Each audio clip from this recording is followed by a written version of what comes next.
राजा दशरथ ने उन घोड़ों की चर्बी निकलवाकर शास्त्र विधि के अनुसार पकवाई। राजा पकती चर्बी की गंध सूंघ रहा था और इससे उसके पाप दूर हो रहे थे। उस घोड़े के सब अंगों की 16 ब्राह्मण पुरोहितों ने अग्नि में विधिवत आहुतियाँ दीं। ये विधिवत आहुतियाँ देवताओं के लिए थीं और यह काम किया रामायण के नायक के पिता राजा दशरथ और ब्राह्मणों ने। पततस्त्रिस्तरणस्त्य वस्त्रामृदुत्य नितेन्द्रिय और ऋत्योन्मकरम संपन्नम श्रृप्यामासा शास्त्रता धूमगंधम वसायास्तो जिग्नति स स्मनराधिप यथा कालम यथा न्यायम निर्णोर्दनम पापात्मना। 37वां श्लोक, 36वां, 37वां, 38वां श्लोक।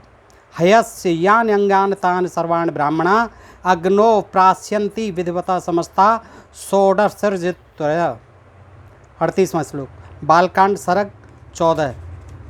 ये इसका अर्थ था दोस्तों। बहुत से मित्र कहते हैं कि जो अश्वमेध यज्ञ होता था उसमें घोड़े की नहीं अश्वगंधा की बलि दी जाती थी। अश्वगंधा को जो है जलाया जाता था, उसको ही पकाया जाता था।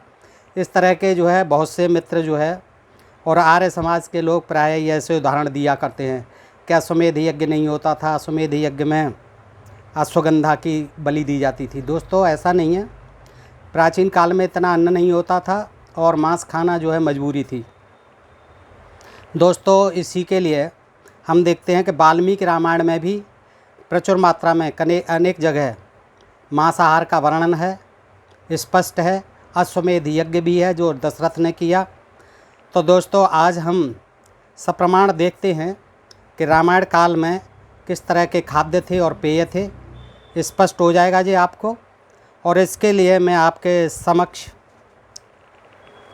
ये पुस्तक है रामायण या सीतायन। रामायण या सीतायन ये वाणी प्रकाशन सम्यक प्रकाशन से है और इसके लेखक हैं डॉक्टर सुरेंद्र अज्ञात। ये जो है सुरेंद्र अज्ञात जी पिछले 40 वर्षों से अम्बेडकरवाद पर हिंदी, पंजाबी, संस्कृत और अंग्रेजी में लिखते आ रहे हैं। वहीं ब्राह्मणवाद के दुर्ग पर भी लगातार गोलीबारी करते चले आ रहे हैं। डॉक्टर अज्ञात हिंदी में MA PhD हैं और संस्कृत में भी। संस्कृत MA में 1971 में यूनिवर्सिटी में प्रथम रहे। संस्कृत के विद्वान हैं दोस्तों। स्वर्ण पदक भी इन्हें मिल चुका है MA संस्कृत में प्रथम करने पर। और 1974 से पंजाब विश्वविद्यालय से संबंध कॉलेज में हिंदी विभागाध्यक्ष के पद पर आसीन रहे। इसी पद से आप सेवानिवृत्त हुए और 40 से अधिक पुस्तकें इन्होंने लिखी हैं दोस्तों। बहुत विद्वान हैं, संस्कृत के धुरंधर विद्वान हैं। तो दोस्तों इन्होंने जो है अपने इस पुस्तक में वाल्मीकि रामायण के खाद्य और पेय क्या थे इस पर विस्तृत प्रकाश डाला है और मैं चाहता हूं कि आप भी जान लें दोस्तों इसी पुस्तक के हवाले से। तो आइए देखते हैं। ये बड़ा रोचक प्रसंग है और आपसे अनुरोध करता हूं कि पूरा देखें इसे। मेरा जन्म, ये अपने बारे में पहले कहते हैं, देखिए जान लीजिए। डॉक्टर सुरेंद्र अज्ञात जी ये कहते हैं कि मेरा जन्म ऐसे सनातनी ब्राह्मण परिवार में हुआ जिसमें मुझे रामायण महाभारत की कथाओं के साथ साथ धर्म की दूसरी शिक्षाएं भी बचपन से ही दी गईं। स्वाभाविक है, ब्राह्मण परिवार में जन्म लेने के कारण बचपन से ही महाभारत की और रामायण की कथाएं, धर्म की दूसरी शिक्षाएं भी बचपन से ही मिली। फलतः सिर पर चोटी, गले में जनेऊ और माथे पर भस्म या चंदन का तिलक लगाकर मैं स्कूल पढ़ने जाता और संस्कृत की पुस्तकें पढ़ता रहता। बचपन से यह विचार मेरे दिमाग में बैठाया गया कि मांसाहार और मद्यपान बहुत बड़ा पाप है। समय बीतते गया, मैंने संस्कृत में काफ़ी सिद्धता प्राप्त कर ली। विश्वविद्यालय में प्रथम रहकर संस्कृत में MA पास कर ली। संस्कृत के मासिक पक्षों में लंबे लंबे लेख लिखने लगा। संस्कृत में कुछ कविताएं भी लिखीं जो प्रकाशित हुईं। अब मैं संस्कृत के बड़े पोथों को पढ़ सकता था। मैंने वाल्मीकि रामायण नामक महाकाव्य उठाया।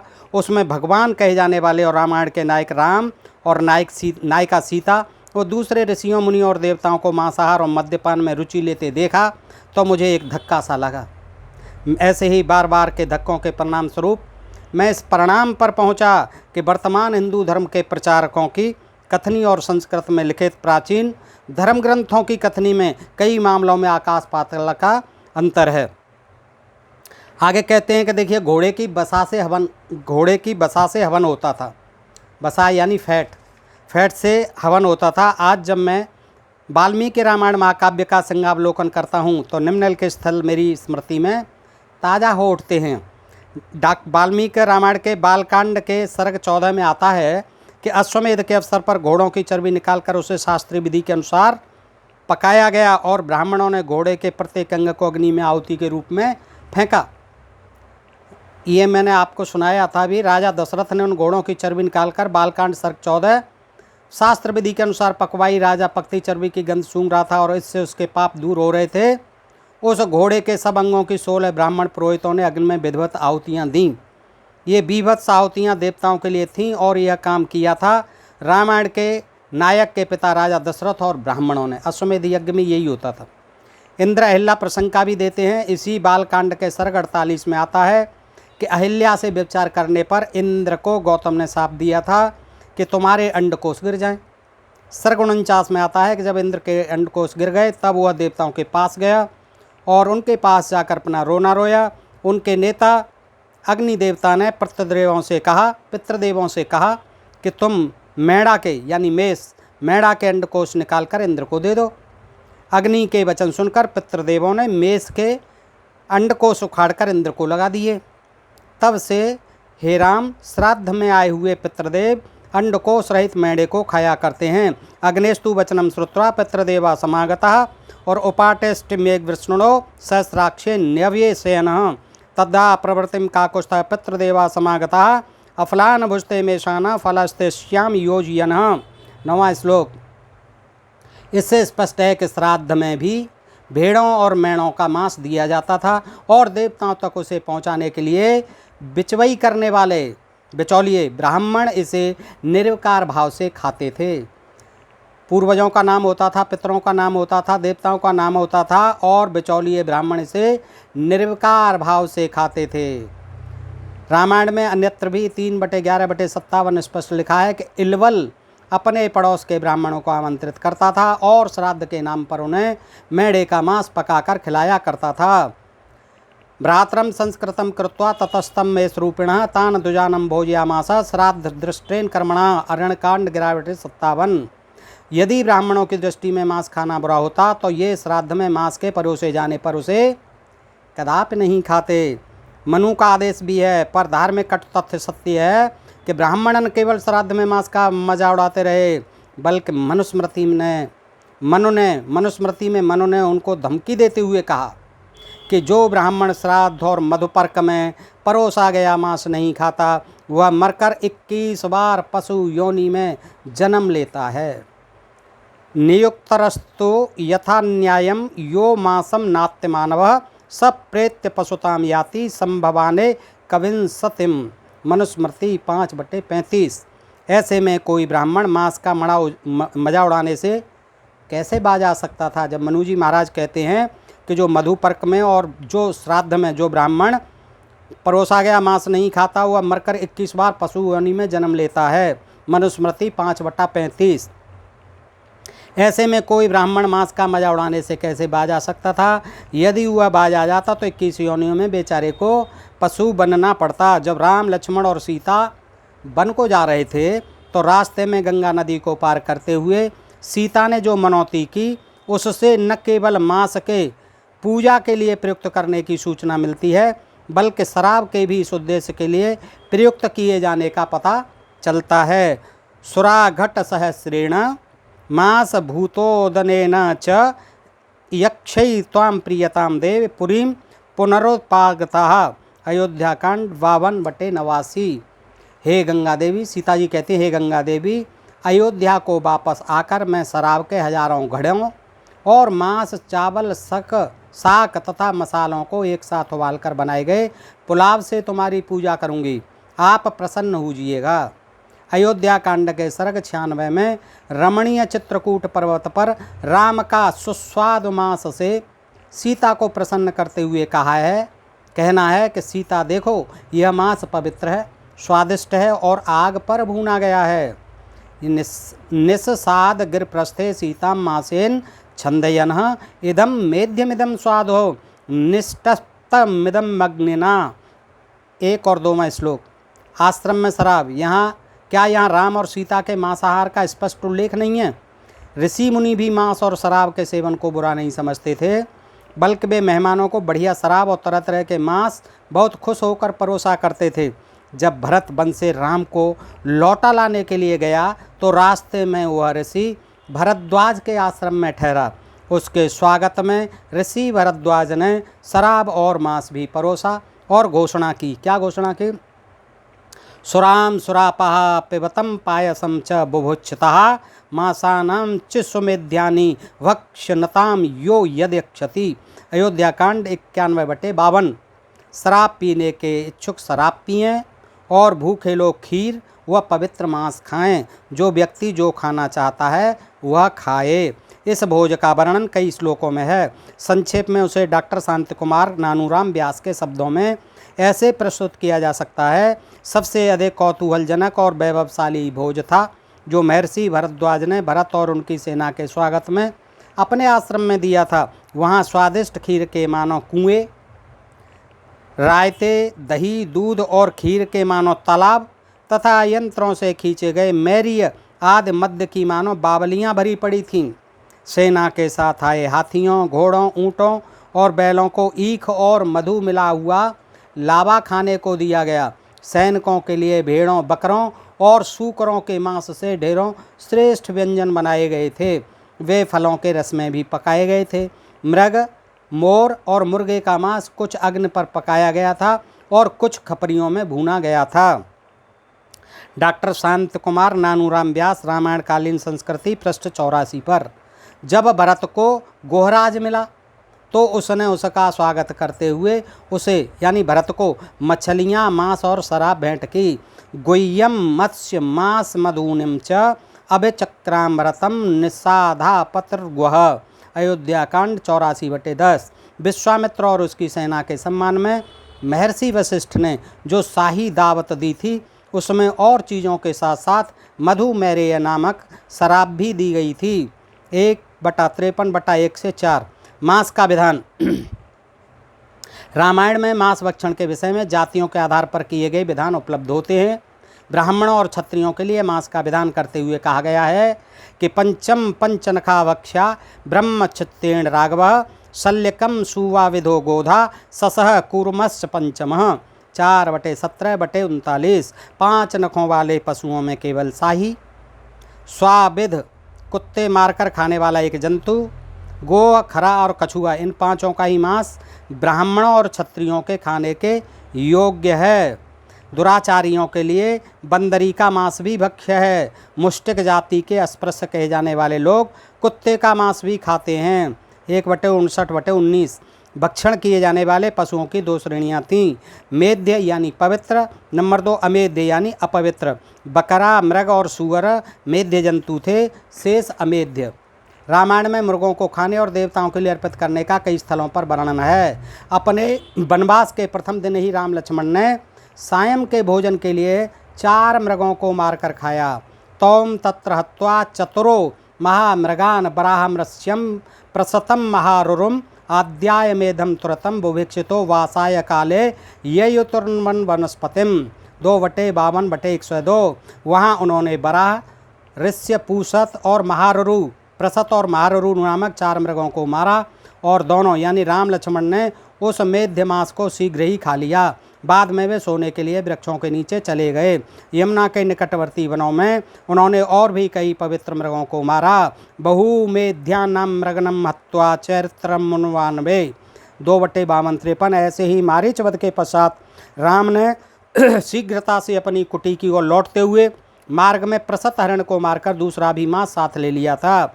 निहत्यम प्रसतम चानयम मांसमादाय राघवः त्वरमाणो जनस्थानाम ससारभिमुखम तदः।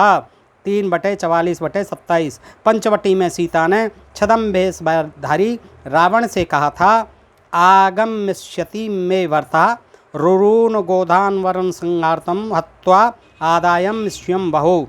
3/47/33। आप पलवर ठहरे, मेरे पति अनेक वन्य पदार्थ तथा रुरु, मृग, गोह और जंगली सूअरों को मारकर उनका बहुत सा मांस लेकर आ ही रहे होंगे। लेकिन सीता के अपहरण के बाद राम ने वियोग में मांस आदि का प्रयोग त्याग दिया था।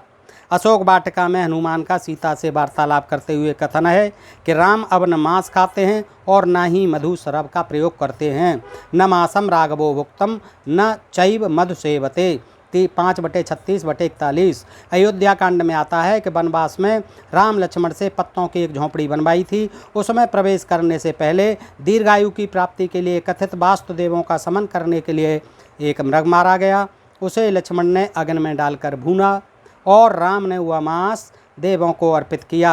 रामायण में लिखा है, एणयम मास मात्यम शाल्यम यक्षामहे वयम कर्तव्यम वास्तु समनम सौमित्रे चिरजीवी मृगम अत्वानयम क्षिप्रम लक्ष्मण शुभलक्षण कर्तव्यम शास्त्र दृष्टो ही विधिमर्दन मुनुस्सर वरात्रम वचन मासाया लक्ष्मणम परम वीरः चकारम च युक्तम हिम तम राम पुनर्ब्रवीत। 24 में 22, 23, 24 श्लोक।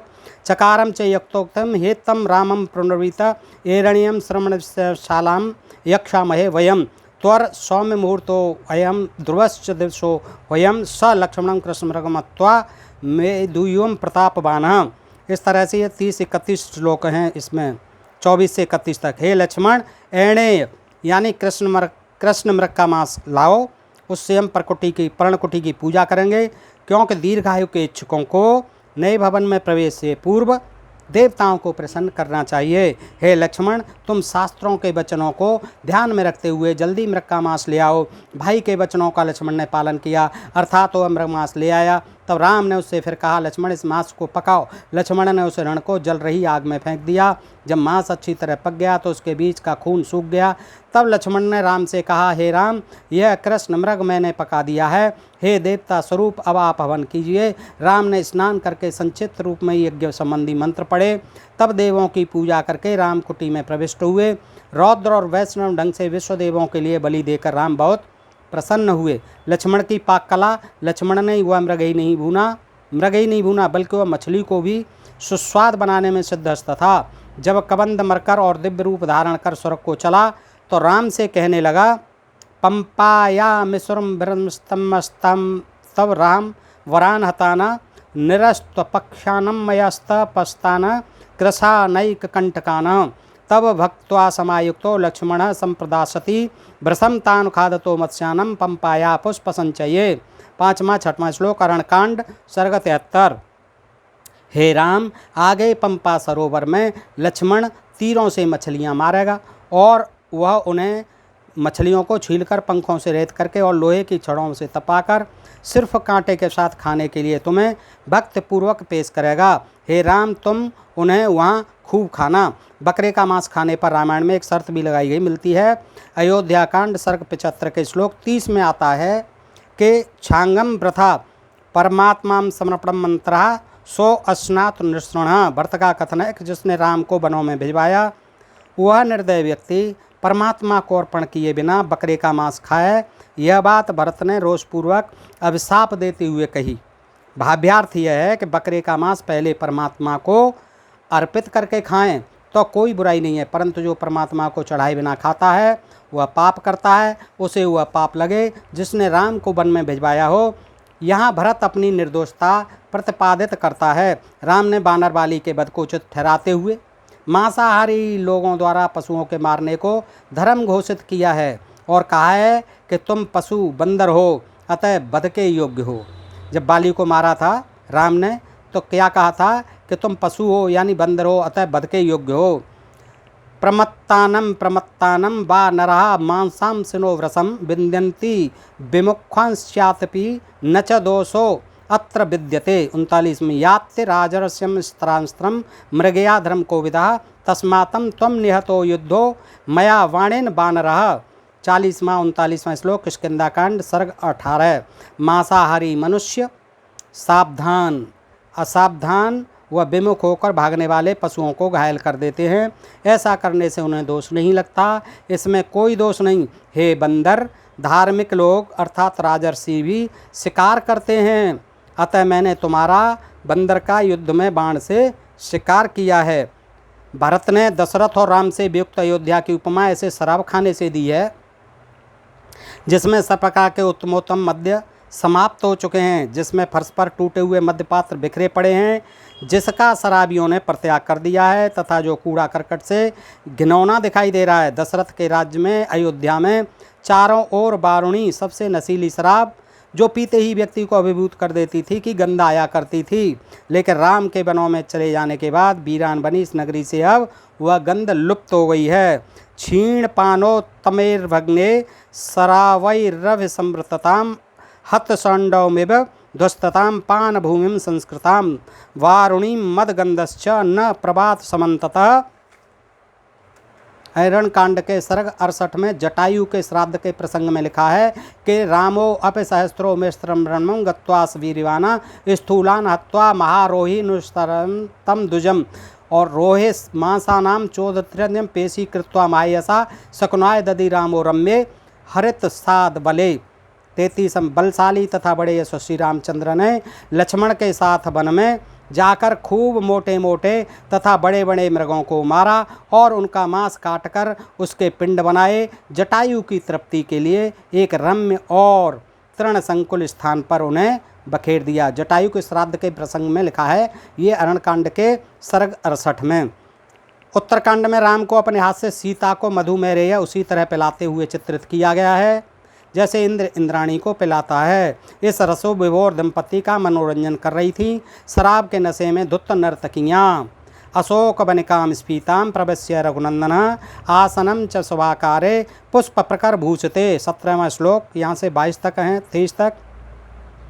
कुशास्त्रणं संस्तीर्णे राम संस्नास्त सीता मादास्तेनम मधुमैरेयकम शुचि पापयामास काकुष्ठम सची में पुरंदरः मासानं च समृष्टानि फलानि विविधानि च रामस्याव्यवर्थं किंकर्तास्त्रून् मारन उपानृत्यं सम्राजानां नृत्यगीत विशारदा अप्सरो रगसंहासं किन्नरी परिवारितः दक्षिणां रूपवस्थिय स्त्रीणं पानवंशगतः उपानृत्यंत काकुष्ठं नृत्यगीत विशारदा मनो अभिरामा रामास्ता रामो रमतां बरः रमयामास धर्माताम नित्य परम भूषता स तया सीतया सार्धमासीनो बिरराज हो। 23वां श्लोक। तो सर्ग 42 में है, रामचंद्र ने अपने अंतःपुर से सटे हुए समृद्ध राज की उपवन में विहार के लिए प्रवेश किया और वे फूलों से शोभे तथा ऊपर से कुछ का बिछावन बिछाए हुए एक सुंदर आसन पर बैठ गए।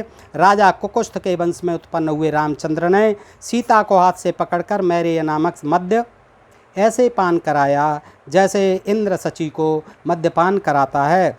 नौकर उत्तम पकाए हुए मांस तथा विभिन्न फल रामचंद्र के खाने के लिए लाए। उसके समीप नाच गाने में प्रवीण अप्सराएं, नाग कन्याएं, किन्नरियां और अन्य गुणवती और रूपवती स्त्रियां मदरा के नशे में नाचने लगीं। राम ने उन अभिराम रमणियों से रमण किया। रामायण के इन और ऐसे ही अन्य प्रसंगों ने बहुत से लोगों को मद्यमांस के सेवन की अप्रत्यक्ष प्रेरणा दी होगी। लोग सोचते हैं कि जब हमारे आराध्य देव इन पदार्थों का खुशी से प्रयोग करते हैं तब स्पष्ट है कि ये धार्मिक दृष्टि से हेय नहीं है। खुद वाम मार्गियों ने भी ऐसे स्थलों से प्रेरणा ली है। एक ऐसे ही प्रसिद्ध सनातनी विद्वान हुए हैं पंडित हरदत्त शर्मा। वे विभाजन पूर्व पंजाब में संस्कृत के धुरंधर विद्वान माने जाते थे। वे सनातनी स्टेजों पर भाषण करने के लिए चढ़ने से पहले शराब पिया करते थे। मांसाहारी के रूप में भी सभी को उनका पता था। उन्होंने अपनी पुस्तकों में वेदों, धर्मशास्त्रों और अन्य ग्रंथों से उद्धरण देकर शराब और मांस के प्रयोग को उचित ठहराया है। मेरे पिताजी, जो कि अविभाजित पंजाब में सनातन धर्म की चोटी के विद्वानों में गिने जाते थे, कहा करते थे कि हमें या किसी अन्य सनातनी पंडित को जब कभी कोई शास्त्र विषयक समस्या पेश आती, सब उनके पास जाते थे।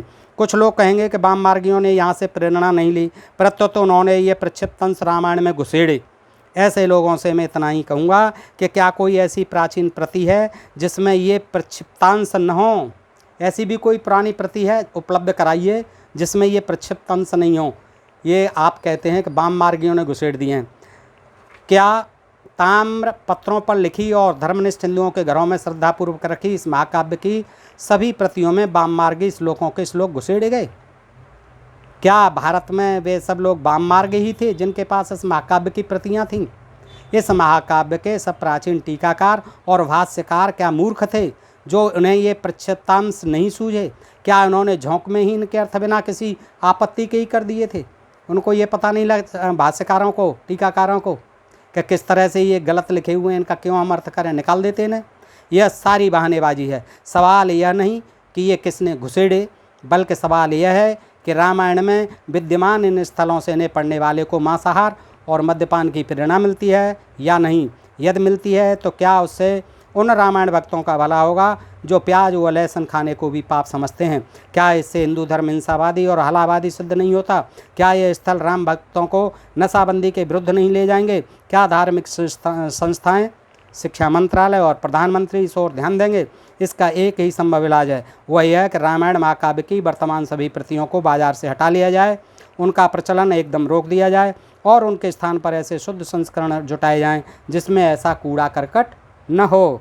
इस महाकाव्य के आम भारतीय जनता के जीवन पर प्रभाव के मद्देनज़र इस दिशा में अतिशीघ्र कोई कदम उठाया जाना नितांत अपेक्षित है। रामायण के अध्ययन से एक बात अवश्य स्पष्ट है कि यह वर्तमान उस लोकप्रिय हिंदू धर्म का आदर्श धर्म ग्रंथ नहीं हो सकती जो मद्य और मांस के सेवन को अधर्म मानता है। यह बौद्धिक अंधकार के युग की लिपिबद्ध निशानी मात्र प्रतीत होती है। इस तरह से दोस्तों आपने देखा ये रामायण या सीतायन डॉक्टर सुरेंद्र अज्ञात जी की लिखी हुई ये बहुत अच्छी पुस्तक है और इससे मैंने उनके विचार आपके समक्ष रखे। और चूँकि वो संस्कृत के महाविद्वान हैं और उन्होंने जो है संस्कृत की भाष्य की है रामायण से और अन्य ग्रंथों से, और वो मैंने आपके समक्ष रखे। बताएं दोस्तों आपको ये प्रसंग कैसा लगा। अगर आपको ये प्रसंग अच्छा लगा तो मित्रों को शेयर करें और आगे ही ऐसे प्रसंग सुनते रहने के लिए अपने प्रिय चैनल ढोल में पोल को सब्सक्राइब करते रहें। आज के लिए इतना ही। सुनने के लिए धन्यवाद। नमस्कार, जय हिंद, जय भारत दोस्तों।